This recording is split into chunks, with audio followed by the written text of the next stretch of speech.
Hello everyone, this is Priyanka and welcome back to my YouTube channel study के दौरान में आपका बहुत बहुत बहुत स्वागत है। आज जो चैप्टर करने वाले हैं वो पॉलिटिकल साइंस के 11th क्लास के चैप्टर चुनाव और प्रतिनिधित्व के बारे में पढ़ने वाले हैं। तो इसमें हमारे जो टॉपिक्स रहेंगे, जो आप देख रहे हैं टॉपिक्स, चुनाव के बारे में पढ़ेंगे। चुनाव की महत्व क्या है, प्रतिनिधि, चुनाव प्रणाली, एफटीपी क्या है, क्यों अपनाई जाती है, सार्वभौमिक व्यवस्था अधिकार, चुनाव लड़ने का अधिकार, निर्वाचन क्षेत्र, सारी चीजों के बारे में पढ़ने वाले हैं। ठीक है, इस चैप्टर के हर एक टॉपिक मैंने इसमें लिख दिए हैं, टॉपिक आप देख सकते हो। चलो बिना किसी देरी के इस टॉपिक्स को स्टार्ट करते हैं। तो पहला टॉपिक जो टॉपिक नहीं है, ये कुछ अर्थ और शब्द मैंने बताए हैं जिसमें हमारे कुछ चीजें हमें समझने के लिए सहायक होगी। तो महत्वपूर्ण शब्द में चुनाव आप लोगों को पता है, प्रतिनिधि चुनने की प्रक्रिया को चुनाव कहते हैं। प्रतिनिधित्व जनता की ओर से शासन करने वाला, मतलब करना। ठीक है। मतदाता, मतदाता मतदान करने वाला नागरिक। मैंने वो किया है, वोट दिया है, तो मतदाता मैं हूँ। ठीक है। निर्वाचन क्षेत्र, जहाँ प्रतिनिधि चुना जा रहा है, जाता है। ठीक है। निर्वाचन क्षेत्र मतलब लाइक वो हो गया ना, जैसे बिहार हो गया, या बिहार में चुना जा रहा है तो वो है ना। तो निर्वाचन आयोग क्या हो जाता है, चुनाव कराने वाली जो संवैधानिक संस्था होती है ना, उसको कहते हैं। एफ पीटीपी क्या होती है, सर्वाधिक मत पाने वाला विजेता। याद रखना, सर्वाधिक मत पाने वाला विजेता। ठीक है। पीआर सिस्टम क्या होता है कि वोटों के अनुपात में सीटें, पीटी सिस्टम। चलो अब स्टार्ट करते हैं टॉपिक। अब आसान रहेगा यार समझने में। तो मैं बता दूं चुनाव का एक डेफिनेशन, कि चुनाव वह लोकतंत्र प्रक्रिया है जिसमें, मतलब जिसके माध्यम से नागरिक अपने प्रतिनिधित्व का चयन चयन करते, प्रतिनिधियों का चयन करते हैं, उनके कार्य से उनको, मतलब जो भी उनकी जैसे भी रहता है वो चयन करते हैं। चुने हुए प्रतिनिधि सरकार बनते हैं और जनता की ओर से शासन चलाते हैं। ठीक है, चीजें समझ आ गई। महत्व क्या है इसका, कि लोकतंत्र की आधारशिला है। जनता को अपनी पसंद की सरकार चुनने का अधिकार देता है, सरकार को जनता के प्रति उत्तरदायी बनाता है, शांतिपूर्ण ढंग से सत्ता परिवर्तन संभव होता है। ठीक है। नागरिकों की राजनीतिक भागीदारी बढ़ाता है। ठीक है, ये इसके महत्व है, आप ये महत्व में लिख सकते हो अगर पूछा गया है क्वेश्चन में तो। प्रतिनिधित्व की बात करूँ तो प्रतिनिधित्व का अर्थ है कि जनता अपने प्रतिनिधियों को चुनकर उन्हें अपनी ओर से निर्णय लेने का अधिकार देता है। ठीक है। उद्देश्य इसका क्या होता है कि जनता की समस्याओं को सरकार तक पहुंचाना। ठीक है। सभी वर्गों की हितों की रक्षा करना और लोकतंत्र को प्रभावी बनाना। ठीक है। अब आ जाओ नेक्स्ट टॉपिक पे, कि चुनाव प्रणाली क्या है, क्या चीज है, वो बता देती हूँ मैं आपको। पोस्ट प्रणाली, द पास प्रथम। ठीक है। अब इसका मतलब क्या होता है, फर्स्ट पास द पोस्ट, क्या होता है ये। इसका अर्थ होता है कि जिस उम्मीदवार को सबसे अधिक वोट मिलता है वही विजेता घोषित होता है, चाहे उसे कुल मतों का 50% से कम वोट ही क्यों ना मिला हो। समझ रहे हो, जिसको अधिक वोट मिला होता है वो, मतलब कुल मतों से जीतता है, विजेता घोषित होता है। ठीक है। अब इसकी विशेषता क्या है कि भारत में लोकसभा और विधानसभा चुनाव इसी प्रणाली से होते हैं। ठीक है। सरल और समझने में आसान होता है और शीघ्र परिणाम निकलते हैं कि जीता कौन है। लाभ क्या होता है कि सरल चुनाव प्रक्रिया है ये, फिर सरकार बनाने की संभावना रहती है, कम खर्च होते हैं, मतलब कम खर्चे होते हैं, खर्चीला होता है, कम खर्चीली होती है। हानि क्या होता है कि विजेता को हमेशा बहुमत नहीं मिलता। ठीक है। विजेता को हमेशा बहुमत नहीं मिलता, कई बार वोट जो है, अधिक वोट पाने के लिए दल को कम सीटें मिलती हैं। चीजें समझो, विजेता को हमेशा बहुमत से नहीं मिलता, कई बार क्या होता है कि अधिक वोट पाने वाले दल जो है उनको कम सीटें मिलती हैं। चीजें समझ रहे हो, ये हो जाता है। अब अनुपातिक प्रतिनिधित्व क्या है, यही क्या हो जाएगा, इसका अर्थ है कि राजनीतिक दलों को प्राप्त वोटों के अनुपात में सीटें दी जाती है, मतलब जितने भी प्राप्त वोट आए हैं उसके अनुपात में सीट दिए जाती है। यही तो ये चीज बोल रहा है। ये चीज समझ में आ रही थी, अब चीजें समझ आएगी। अब इसको विशेषता क्या है कि अल्पसंख्यक दलों को भी प्रतिनिधित्व मिलता है। ठीक है। भारत में राष्ट्रपति, उपराष्ट्रपति, राज्यसभा और विधान परिषद की कुछ चुनावों में इसका उपयोग होता है। चीजें समझो, ये जो अनुपातिक प्रतिनिधित्व प्रणाली है, ये तब यूज होती है जब भारत में राष्ट्रपति, उपराष्ट्रपति, राज्यसभा या विधान परिषद के कुछ चुनाव अगर करने हो तो ये यूज होती है। ठीक है। अब इसके लाभ क्या है कि सभी दलों को उचित प्रतिनिधित्व मिलता है। ठीक है। वोटों की कम बर्बादी होती है। ठीक है।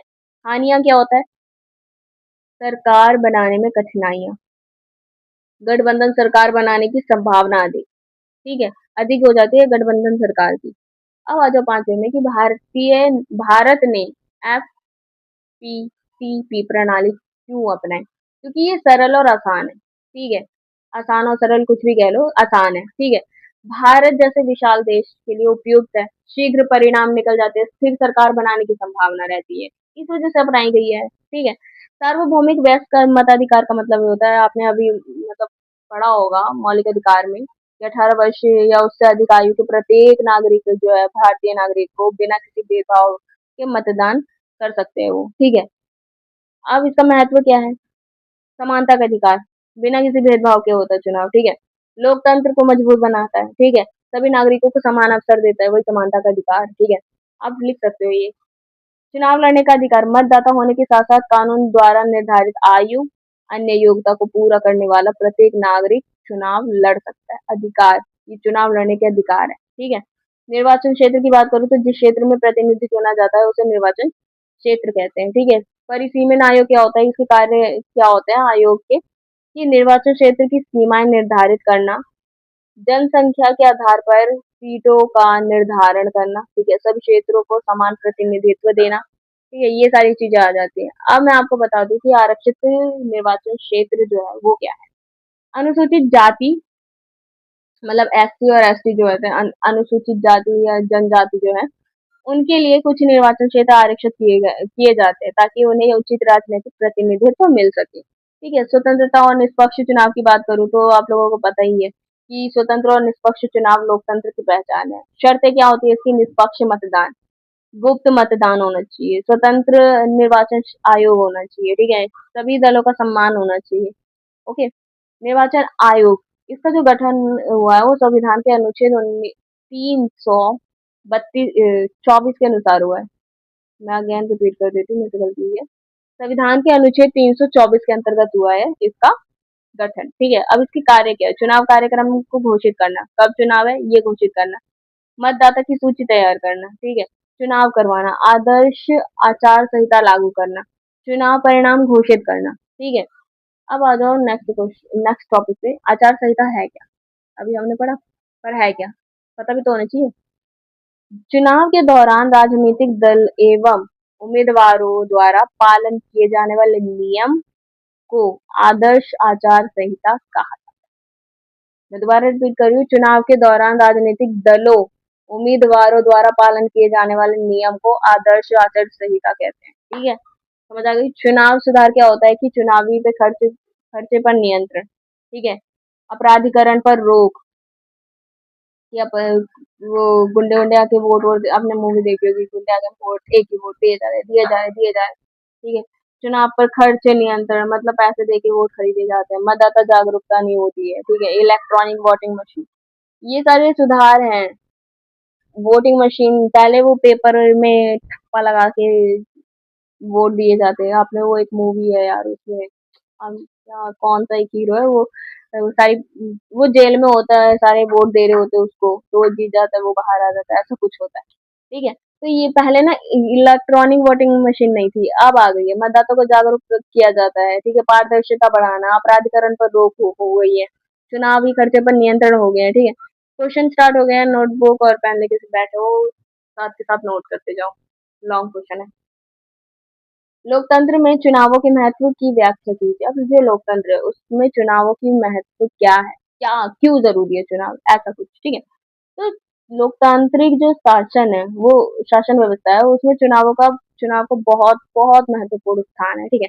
चुनावों के माध्यम से जनता अपने प्रतिनिधियों का चयन करती है, ठीक है। और वो प्रतिनिधि मतलब सरकार तक वो बात पहुंचाती है, जो जिन लोगों ने उस प्रतिनिधि को चुना है, वो प्रतिनिधि लोगों की बात को सरकार तक पहुंचाती है, ठीक है। और सरकार निर्माण में भाग लेती है, ठीक है। अब चुनाव का महत्व क्या है? जनता को शासन में भागीदारी का अवसर मिलता है, ठीक है। चुनाव नागरिकों को अपनी पसंद के प्रतिनिधि चुनने का अधिकार देता है, ठीक है। सरकार उत्तरदायी बनाना, मतलब चुनी हुई सरकार जनता के प्रति जवाबदेह रहती है, क्योंकि उसे दोबारा चुनाव में जनता का समर्थन प्राप्त करना होता है, ठीक है। सत्ता शांतिपूर्ण हस्ताक्षर, मतलब चुनाव के माध्यम से बिना हिंसा के एक सरकार से दूसरी सरकार को सत्ता दी जाती है, ठीक है। अगर मान लो आज प्रियंका की सरकार है तो कल राहुल की सरकार हो जाएगी, ऐसा कुछ, समझ रहे हो? कल नहीं, मतलब जैसे वोट होता है चुनाव के माध्यम से, वो जनता की इच्छाओं की अभिव्यक्ता।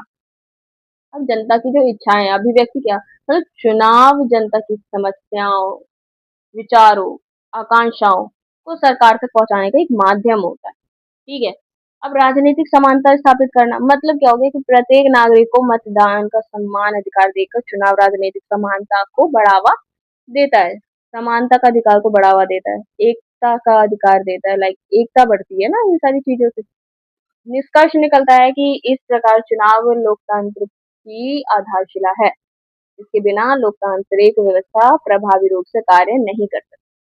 नेक्स्ट क्वेश्चन देख लेते हैं। भारत में अपनाई गई प्रथम पास्ट द पोस्ट प्रणाली जो है उसकी विशेषताएं और कमियां दोनों ही बतानी है। भारत में लोकसभा और विधानसभा चुनावों के लिए प्रथम पास्ट द पोस्ट प्रणाली अपनाई गई है। ठीक है, जिसमें जिस उम्मीदवार को अपने निर्वाचन क्षेत्र से सबसे अधिक मत प्राप्त होते हैं वह विजेता घोषित होता है। ठीक है, अब इसकी विशेषता क्या है? सरल प्रणाली है। ठीक है, यह प्रणाली समझने और लागू करने में आसान होती है। ठीक है, अधिक मत प्राप्त करने वाला उम्मीदवार जो होता है वो विजेता हो जाता है। जो उम्मीदवार है उसको केवल अपने प्रतिद्वंदियों से अधिक वोट प्राप्त करना होता है, बस जीत जाता है। ठीक है, स्थिर सरकार की संभावना मतलब इस प्रणाली से अक्सर स्पष्ट बहुमत वाली सरकार अपने बनने की संभावना रहती है। सिंपल सा है, जिसको वोट ज्यादा मिलेगा वो जीत जाएगा। ठीक है, स्थायी प्रतिनिधित्व प्रत्येक क्षेत्र का अपना एक प्रतिनिधि होता है जो स्थानीय समस्याओं को उठाता है कि उस क्षेत्र में क्या प्रॉब्लम चल रही है, उसको कैसे ठीक करना हो सकता है, जो भी है वो अपनी बात रखता है। ठीक है, कमियां क्या है? पूर्ण बहुमत का अभाव, कई बार विजेता उम्मीदवारों को कुल मतों का आधा भी प्राप्त नहीं हो पाता। ठीक है, मतों की बर्बादी, हारने वाले उम्मीदवारों को मतलब मिले वोट जो प्रतिनिधित्व में परिवर्तित नहीं होते। ठीक है, समझो, मतों की बर्बादी, हारने वाले उम्मीदवारों को मिले वोट प्रतिनिधित्व में परिवर्तित नहीं होते। ठीक है, असमान प्रतिनिधित्व क्या होता है? कभी सॉरी कभी किसी दल को कम वोट मिलने के बाद भी अधिक सीटें प्राप्त हो सकती है। ठीक है, कभी किसी दल को कम वोट मिलने के बाद भी अधिक सीटें प्राप्त हो सकती है। ठीक है, ये कमी है। निष्कर्ष बता देती हूँ, कमियों के बावजूद भारत जैसे विशाल और विविध देश के लिए यह प्रणाली सरल और उपयोगी मानी जाती है। नेक्स्ट क्वेश्चन देख लेते हैं। अनुपातिक प्रतिनिधित्व प्रणाली की व्याख्या करनी है। जो अनुपातिक प्रतिनिधित्व प्रणाली है उसके बारे में बताना है। आप लोगों को पता है, चल चुका है कि अनुपातिक प्रतिनिधि प्रणाली में राजनीतिक दलों को प्राप्त बहुमत के अनुपात के आधार पर सीट दी जाती है। ठीक है, इसका उद्देश्य सभी वर्गों और दलों को उचित प्रतिनिधित्व देना है। विशेषताएं इसकी क्या है कि वोट और सीटों में समानता है। जितने प्रतिशत वोट किसी दल को मिलते हैं उसी अनुपात में उसे सीट मिलती है। ठीक है, छोटे दल और जो उनके प्रतिनिधित्व है, छोटे और राजनीतिक दलों को समूह को भी संसद में स्थान मिलता है। ठीक है, अल्पसंख्यकों की भागीदारी मतलब विभिन्न विचारों और वर्गों की प्रतिनिधित्व मिलती है। ठीक है, लाभ क्या है इसके कि मतों की बर्बादी कम होती है और अधिक लोकतांत्रिक प्रतिनिधित्व मिलते हैं। ठीक है, विभिन्न वर्गों की आवाज संसद तक पहुंच जाती है। ठीक है, अब हानियां देख लेते हैं। स्थिर सरकार बनना कठिन हो जाता है, गठबंधन सरकारों की संभावना बढ़ जाती है, चुनाव प्रक्रिया जटिल हो जाती है। ठीक है, ये आप लिख सकते हो हानियों में। भारत में उपयोग मतलब इसका उपयोग अनुपातिक जो चुनाव प्रणाली है, प्रतिनिधित्व प्रणाली, इसका उपयोग राष्ट्रपति, उपराष्ट्रपति और राज्यसभा के चुनावों में की जाती है उपयोग। ठीक है, नेक्स्ट क्वेश्चन देख लो। भारत के निर्वाचन आयोग जो है उसकी भूमिका और कार्य क्या है? जो चुनाव कराते हैं, निर्वाचन आयोग है, चुनाव आयोग है, उसकी भूमिका और कार्य क्या है वो बताना है। तो मैं आपको बता दूं, निर्वाचन आयोग जो है वो भारत में स्वतंत्र निष्पक्ष चुनाव कराने वाली संवैधानिक संस्था है। इसकी स्थापना संविधान के अनुच्छेद 324 के अंतर्गत की गई है। ठीक है, निर्वाचन क्षेत्र के जो मतलब निर्वाचन आयोग का जो प्रमुख कार्य है वो है चुनाव का आयोजन करना, लोकसभा, विधानसभा, राष्ट्रपति, उपराष्ट्रपति के चुनाव करवाना। ठीक है, मतदाता सूची का तैयार करना, योग्य नागरिकों के नाम मतदाता सूची में शामिल करना। ठीक है, राजनीतिक दलों की मान्यता देना मतलब राजनीतिक दलों को मान्यता और चुनाव चिन्ह प्रदान करना। ठीक है, आचार संहिता लागू करना, चुनाव के जो दल है, उम्मीदवार है, उनके लिए नियम लागू करना। ठीक है, निष्पक्ष चुनाव सुनिश्चित करना, चुनाव प्रक्रिया में पारदर्शिता और स्वतंत्र बनाए रखना। ठीक है, चुनाव परिणाम घोषित करना, मतदान के बाद जो भी परिणाम होगा उसकी घोषणा करना। ठीक है, इसका निष्कर्ष ये निकलता है कि निर्वाचन आयोग लोकतंत्र की स्वतंत्रता सफलता के लिए अत्यंत महत्वपूर्ण संस्था है।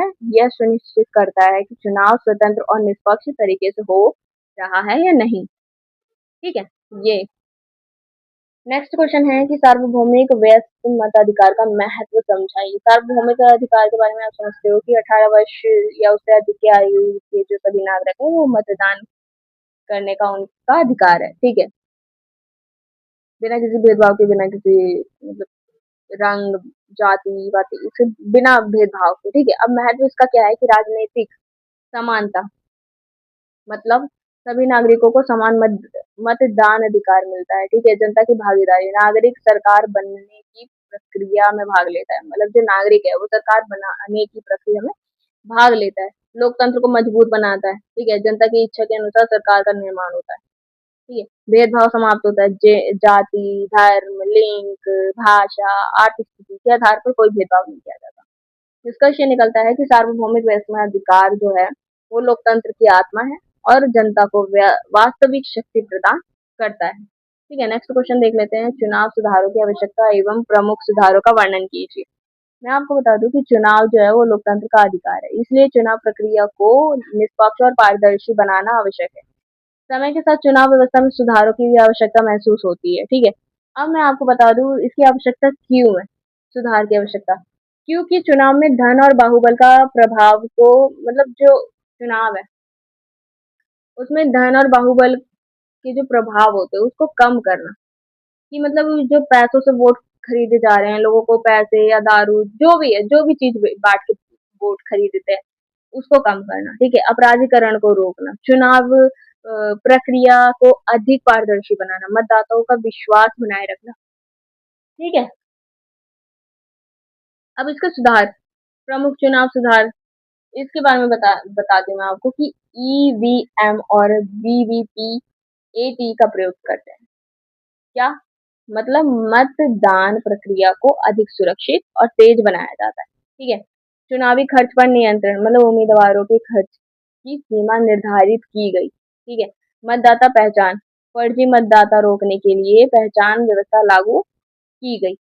राजनीतिक दलों की पारदर्शिता, मतलब दलों की आय और खर्च की जानकारी सार्वजनिक करने पर जोर दिया गया। ठीक है, मतदाता जागरूकता अभियान, मतलब लोगों के मतदान के महत्व के प्रति जागरूक किया गया कि आपका मतदान बहुत ही ज्यादा महत्वपूर्ण है, तो समझ के वोट दीजिए, लाइक जो भी है। ठीक है, निष्कर्ष ये निकलता है कि चुनाव सुधार जो है वो लोकतंत्र को मजबूत बनाने और जनता के विश्वास को बनाए रखने के लिए आवश्यक है। ठीक है, मतलब जैसे आवश्यकता पड़ती है उस हिसाब से चुनाव में सुधार होते हैं। क्या क्या चीजें होनी चाहिए, क्या क्या चीजें नहीं होनी चाहिए, सारी चीजें चुनाव सुधार में होती है। अब मैं आपको बता दूं कि इस क्वेश्चन के साथ ये चैप्टर भी फिनिश हो चुका है। ठीक है, मिलते हैं नेक्स्ट वीडियो में नेक्स्ट चैप्टर के साथ। तब तक के लिए बच्चों be happy, stay safe, stay healthy. Bye बच्चों।